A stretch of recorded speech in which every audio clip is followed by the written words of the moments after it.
Okay, I think we are on. So we like to go for big goals, bro. And sometimes with big goals, you can feel like you're going through the motions. You can feel like you're doing, but not seeing as much fruit as you want to experience. And that is something that I know all too well, right? But there's a few tweaks and one particular mindset shift that happened for me in just this last quarter, which completely changed everything. And I want us to talk about that in today's episode. Welcome to another episode of the Reason to Behold podcast with Tolu Talks. And Arnold Reasons. All right. I'm not going to give too much suspense, bro, but what we're going to talk about is the compound effect of giving a little more. And it's so funny because where I even had this thought and this stream of thoughts was whilst I was actually practically doing the thing that got me thinking this way. So, context. Okay. As you know, I've been on this health and fitness journey. Gym has been one of the places where a lot of my thoughts get cleared, and a lot of my ideas come. So I was training in the first quarter, and I got results which showed that my weight was going the direction that I wanted. My health was improving, but it was nowhere near at the rate and speed that I wanted it to. And so I started going through the data. I started looking at, because I started logging everything, right? I was logging all of my food from the beginning of the year. I was logging all of my workouts. So I could really say, okay, let me see where things were going really well. Let me see where things fell off, right? And no coincidence, I found that the foxes were those moments when I decided to relax with food, right? Was one of them, right? That moment where I said, yeah, you know what? Let me be relaxed with the dessert. Let me have a little bit of this meal, which is outside of what I would normally eat. And then that then leads to a lowering of my resistance when it comes to the next temptation, maybe 2 days later, right? And that wasn't even what I'm coming to. That was just one part. Another thing that I noticed was to do with my activity. The times where I had the best results were times where my cardio sessions were 50% longer than what I had done most of the time throughout that quarter, right? So at the time, I was doing 30 minutes on the cross trainer, and the days where I saw, or the weeks that I saw that I had the most impact, there were 2 weeks in particular, I did 45 minutes on the cross trainer. So I thought, okay, there's something to observe here.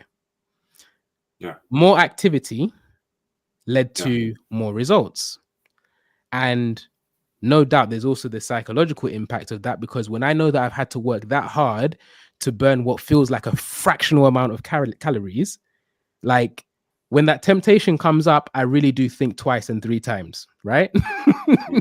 And I'll give in at least a fractional amount less than I otherwise would, because I know the pain that I'm taking. So in Q2, one of the things I committed to was increasing my cardio. I said, as a standard, I'm going to increase my cardio by 50%. I'm not doing 30 minutes every time I train. I'm going to do 45 minutes. And whilst I'm on the cross trainer, at some point earlier this week, I started thinking about this, right? And thinking about the compound effect of that one decision. And I did some maths. So by increasing my cardio sessions by 50%, it works out to a total of 18 extra cardio sessions in a quarter. That is 6 extra weeks of cardio, because I go 3 times a week, right? Wow. That is 18 weeks of cardio in 12 weeks. A slight adjustment that leaves me running rings around the old me and the competition. And the results started to show very quickly, right? And I think part of why I want us to talk about this is because I think we really do underestimate how multifaceted the effects and the impact of our slight decisions to do that little bit more, right? To make that slight adjustment. We underestimate how much of an impact that make, and how much that also gets us much closer to our goals, right? Because again, using the cardio example, that is, I wrote it down, 180 minutes, right? Of me telling myself that I'm going to go beyond my previous average. 180 minutes of me telling myself that I can do hard things.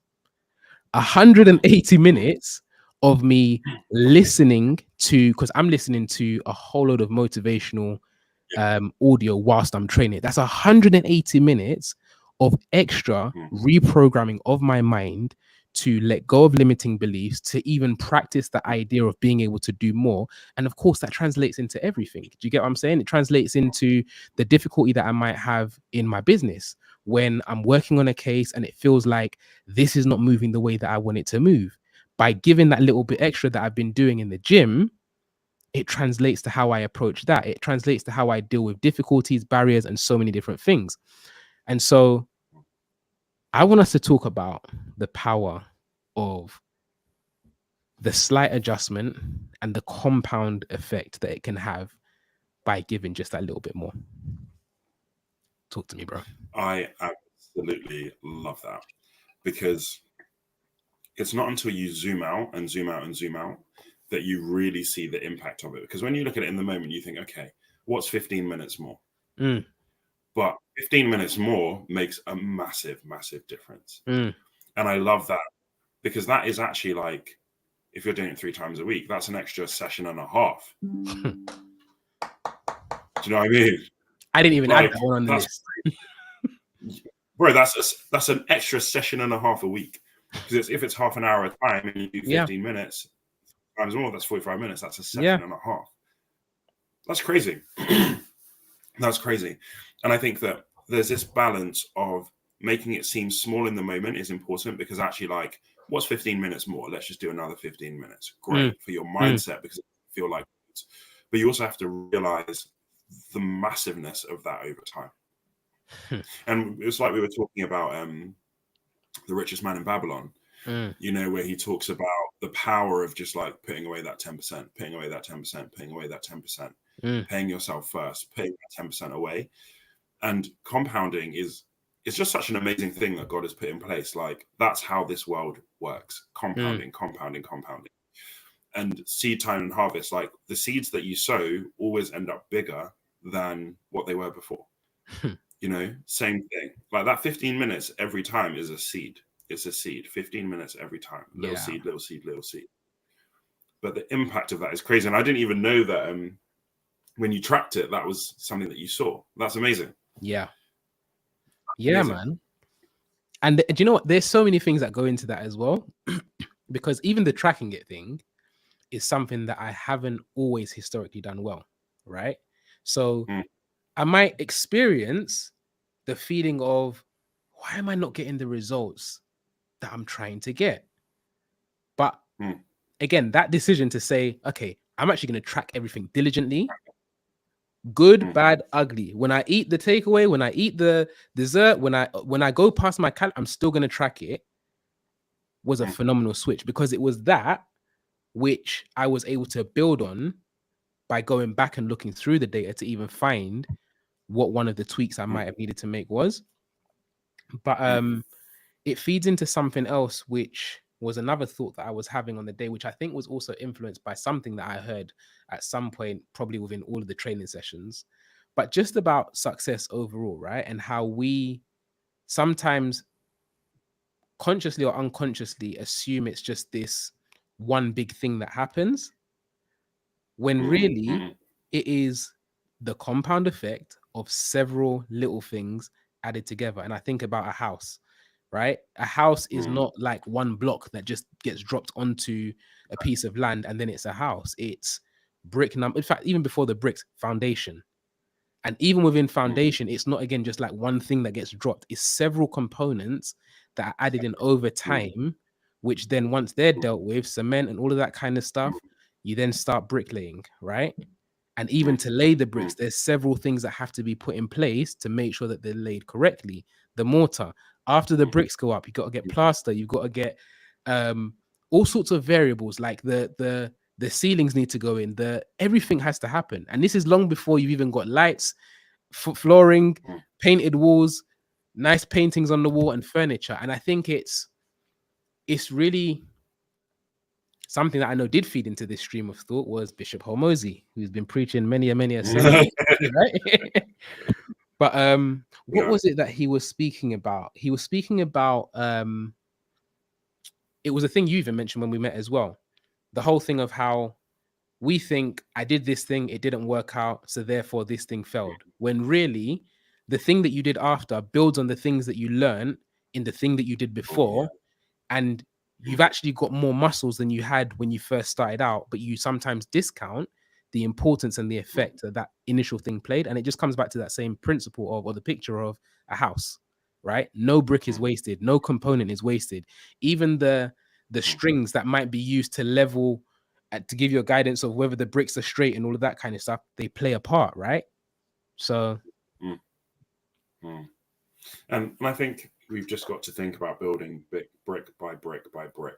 So like this little thing that I'm doing right now, me choosing water over juice, another brick. Me not buying the cookie if I want to, another brick. Like either way, you're going to be buying a brick for something. And I think that's a really big thing for me, is that nothing is neutral. Nothing is neutral. You're either building towards what you want or away from what you want. Like as humans, we don't stand still. Time doesn't just stop. So you're either getting closer to the thing you want or further away from the thing you want. You gave me a segue. I didn't even know it was going to come up on this, but you just made a very important point about how you're either building towards or taking away from. Another example, right? I was looking at the data not too long ago, and there was a week, probably maybe like 3 or 4 weeks ago, where I decided to eat off plan, right? Not for the whole week. I think it was like, maybe there was like a day where I just ate off plan and I was a lot less restrictive. That day then turned into, I think the following day I was back on plan. Then the day after that, it was like I was eating like semi on plan, semi off plan, which is off plan. And basically like I tracked back to look at my weight, which was prior to that moment, the lowest that I'd been this year. And what I calculated was that a decision to, rather than lay a brick, pick up a few bricks, costed me 3 weeks. 3 weeks, bro. Wow. To get to the point where I was now back in my best zone again, right? Because for that 3 week period, there was a lot of yo-yoing, right? And then there was a general gradual down move, right? But that all came from looking at a time where maybe I didn't think about it consciously, but rather than laying that one new brick, I was ripping up some of the bricks that I'd laid before. And I think, again, the same way we're talking about how we underestimate the compound effect of the doing a little bit more, we also discount the compound cost of when we make decisions to do otherwise than we know we ought to do for the thing that we're trying to build, or just neglecting and not doing, right? And I would even go as far as to think, I don't have the data, but I wouldn't be surprised if the compound cost was significantly more detrimental than the one thing. Yeah, than the one thing.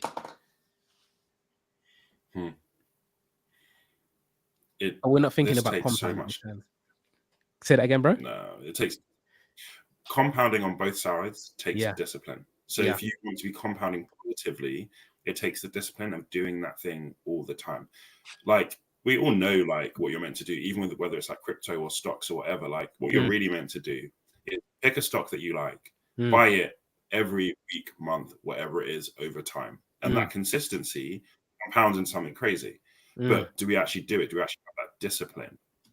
But equally, when you're compounding negatively, it's because you're not disciplined, because you slip that one time and then it slips again and again. Like we've really got to be mindful. And it reminds me of that verse. I can't remember what it is. Where it talks about how little things start to build up. Wealth gained hastily. Is that the one? Wealth gained hastily will dwindle, but he who gathers little by little will make much of it. No. No, that one. It goes something leads to something, something leads to something, and then that leads to sin, and then sin leads to death. Where is it? Ah, there we go. James 1:5. After desire is conceived, it gives birth to sin. And sin, when it is fully grown, gives birth to death. So it's saying that you need to be careful at that really small level of desire. You know, because if you feed that desire, it can grow into sin. And then sin, if you keep feeding that, goes to death. So it's that same thing of like, one cookie today might lead to 3 cookies, 4 cookies, 5 cookies over the next week. Because if we think about the opposite of it, like a cookie might be like 200 calories. And I'm talking about cookies because, bro, I'm resisting the urge to get my cookie after this. So the cookie, one cookie this week might be 200 calories. But if I do 2 next week, or even if I just do 1 every week, over a month, that's another 800 calories that I don't need. Do you know what I mean? So it's like these things all build up, and turn into something really big. Because compounding is positive and negative. No, for real. And you know what? That's such an interesting example you bring up, because even on that, the cookie costs 250 calories, but if you look at what you get in terms of your body being satisfied and filled, and how long it makes you satisfied for, you realize that it actually costs more than 250, because if I eat 250 calories worth of cookie, I'm hungry. I'm not even feeling full. I can back these off until God knows how long, right? Because of that. And that's where it really starts to compound, compared to if I did 250 calories worth of, I don't know, a good steak.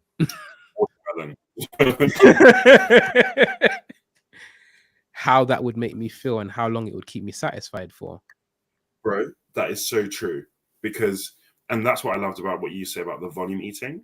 Yeah, because you're eating the calories, but you're so full that you don't want any more. And cookies, bro, I could eat 5, 6, 7 cookies. Still not be full.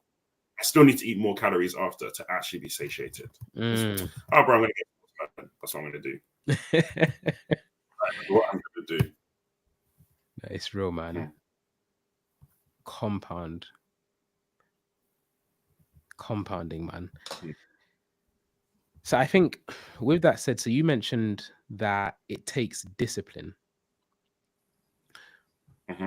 What do you think are the hurdles to actually practicing discipline?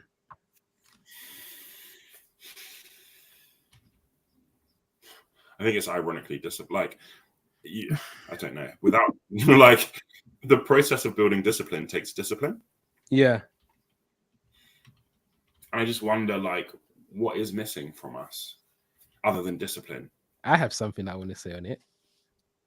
Yeah, what? I think we blame the devil way too much, bro, and we don't take enough responsibility. Yeah, bro. That's you know what, yeah. Go on. Do you know what? I don't even think about the devil when it comes to me wasting my time. Yeah, that's me. That's not even the devil's fault. Yeah, because the same Instagram or YouTube that you can waste days on, the same one that can educate you. So when I look back, it's like, that's not even the devil's fault. He didn't make Instagram to trip me up. Like, that's my fault. That's not his fault. And yeah, you're right. We stop blaming the devil. We need to stop. Because I think the real thing, even within that, blame the devil, blame my upbringing, blame I wasn't taught this, blame that I've never been able to do. Like, I think the real thing behind it is just the responsibility piece. Because like, one of the first things that I know has helped me to make massive change in various areas of life is being able to stop, take stock, and say, you know what, like, this is on me, right? Whether the circumstances that brought it about were my fault or not, it's my job and my opportunity to dictate what happens next. And I think this is where the whole thing of blaming the devil, blaming all these other external things, is really the thing that I think as individuals we have to really come to terms with and ask ourselves, how is this benefiting me? Is this benefiting me? And I know this is even Bishop Hormozi's sermons ringing out in my ears, bro, because like it's true. It's true, man. I think it doesn't benefit us to dwell on whether it is the devil or not. whether the devil was involved or not, whether it was something external to me or not. Because whether it was or whether it wasn't, the longer we spend time speculating and talking about that, we're still not moving anywhere near forward. Exactly. And that's really what this is about, is how do you move forward? Yeah. How does your next step add to the compounding instead of adding to the negative compounding? That's really like what this is about. Yeah. Another thing that I would add as well is I think it also sometimes comes down to a poor view of ourselves. Because if I see myself as limited and unable to get past said thing, like let's take health and fitness as an example, right? Which is very near and dear to me, as you guys hear me talking about all the time. If I made the decision to say, you know what, I'm just big boned, it's in my genetics, this is it for me, I'm gonna eat cookies till kingdom come. Like, bro, do you think I'm gonna go to the gym? What am I doing there? Like, I have no business, because this is the thing. You know it as much as I do, bro. There is not, maybe there are others out there that love the gym. I hate it. I hate all of the reps. I hate all of the time that I have to spend on the cross trainer. Sometimes I'm walking into the gym with my headphones and I'm having to pump and psych myself up to be like, all right, let's do this. Let's do. The number of times I'm having to speak to myself during reps, let's go, because I hate it. I don't enjoy putting myself through pain. I really don't. But deep down within me, I have a core belief about myself being someone that was made in the image of the creator, right? I was made with potential. I was made with, I have the fruit of the spirit, sorry, not spirit. Spill something else. I have the fruit of the spirit. And part of that is self-control. And so when I look at the mechanics of what I know goes into health and fitness and being in good health and being at a good size and having a good level of body fat compared to muscle and the rest of it, like those are things that are within my control, right? And so because I have that as a core belief within me, though my body may not yet reflect fully the person that I believe that I'm capable of becoming, I know whose image I was made in, and I know the power, the dunamis, that he has granted me. And so that's why I say the poor view of self thing. I think it's a deception tactic from Satan, because like everything about the message that God has communicated to us since the beginning of time echoes the truth about how we can change, how we have the power to choose, right? We're not made with like default settings that force us to go one way, that we're not able to make decisions. And I think that's part of the power, but it's also part of the challenge that we face, right? When we make bad decisions. And so I think a good positive view of self, which I think stems from having a positive view of God and his thoughts and plans towards us as well, which is important, helps to direct us in the way of discipline. And I think it's that thing of, you know, my son, pay attention to my words, incline your ears to my sayings, you know, and not depart from your eyes, for they are life to those who find them and health to all their flesh. Like, if we actually follow that, if we pay attention to his words, like, we will be okay, because God's words are not going to guide you into gluttony. They're not going to guide you into any of those. Like, so if we actually follow that, then we will be in this perfect will. And I think that if we really, really followed it, like, we would all be healthy. You know, like, that would work. But our poor health comes from a lot of those decisions that we make. It's true. I think we also need to assess whether we really believe that the payoff, i.e. the result that we desire for ourselves in whatever thing it is actually one possible for us, but also worth it. Because you're not going to pay £1,000 for something that you think is worth £10, right? It's a massive loss. You have to have a real belief that, number one, the thing you're paying for is worth more than what you're giving in exchange, no matter how high the cost. And that reminds me of the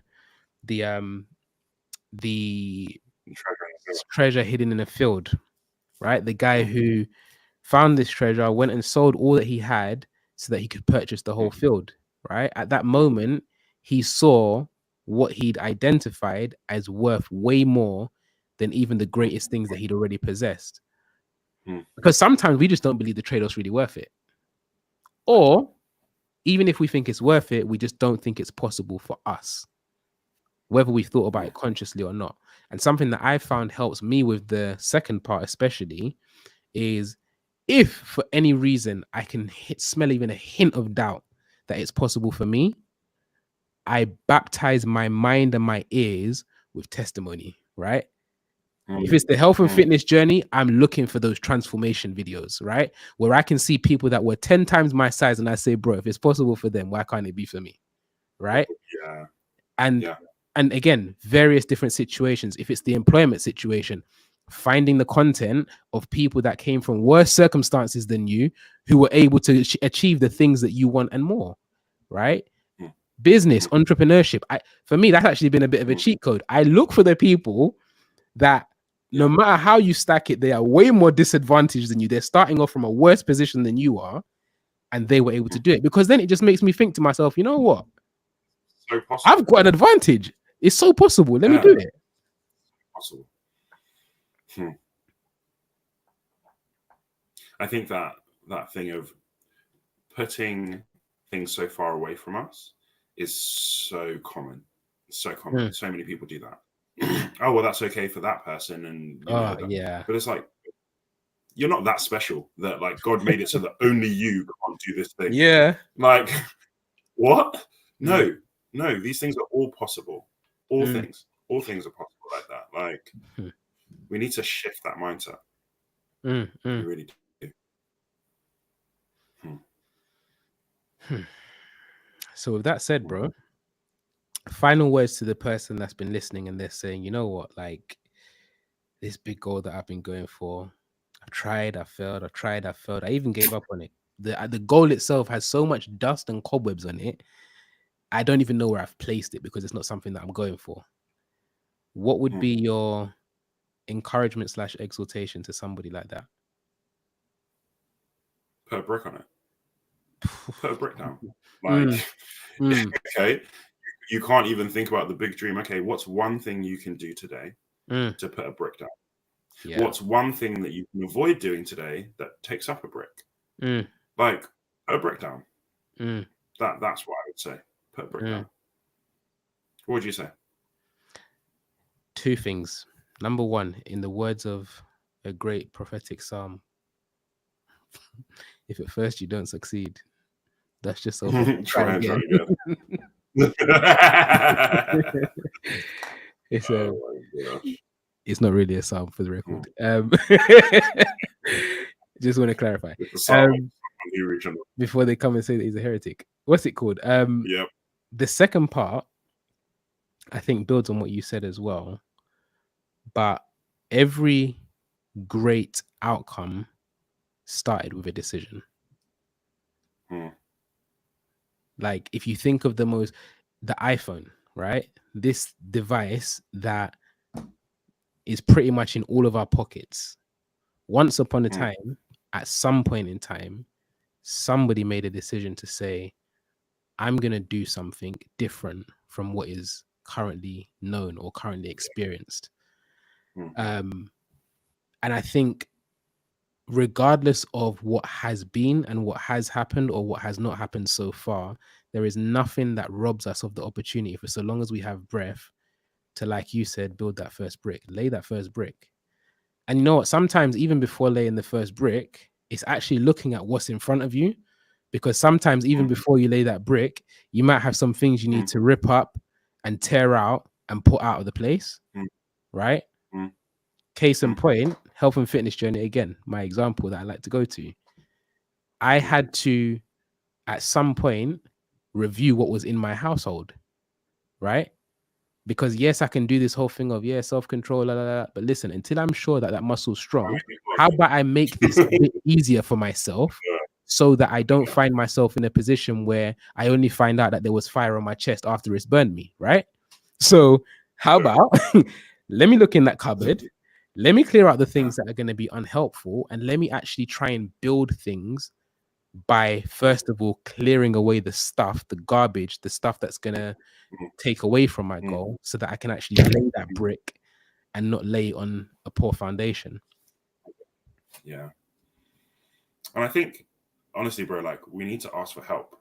And whether that's help from God himself, but bro, when God gives you the help, you actually have to use it. Because how often do we ask God for help? And then in that moment when you want to go for the cookie, the Holy Spirit's like, and we ignore that help. We ignore the help. Sometimes we turn the help away. Sometimes God will send people who will question you and say, hey, didn't you say you were trying to do this thing? And sometimes we shout at the help. So we need to ask for help, but be we spend more time focusing on being offended rather than discerning that is actually potentially a heaven send. How about that, bro? That was the other episode we were meant to talk about. Let's write that one down for next episode. Oh man. Yeah. Thank you guys for watching, listening to another episode of the Reasons to Behold podcast. Put on a brick, and we'll see you on the next episode. Peace.